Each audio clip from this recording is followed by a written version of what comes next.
homeschool program's probably been going on around 5 or 6 years now. So it's changed and evolved over the years into the format that we have now. There you go. Can you touch it for me? I'll help you. The program started because we actually had a homeschool family that approached us and wanted to work with us to develop a program for homeschool families. I actually found it from a girlfriend who's been homeschooling in the area for quite some time about the aquarium and them having a homeschooling program, which was really exciting.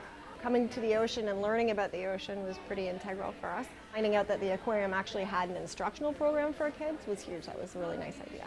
So is there going to be any plants in the deep sea?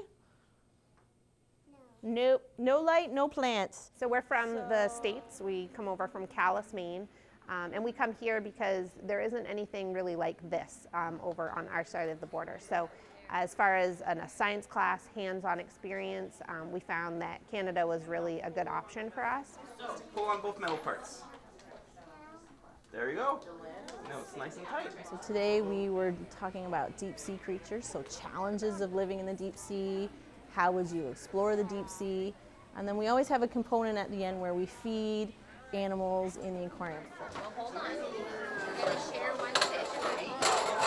That's disgusting. Keep it in the bucket. Ew. It was a really nice experience all the way around. I think all of us took new things from it. Even the young ones that are born and raised here in the Maritimes seem to pick up a bunch of new things from the experience today. I'm really excited about it.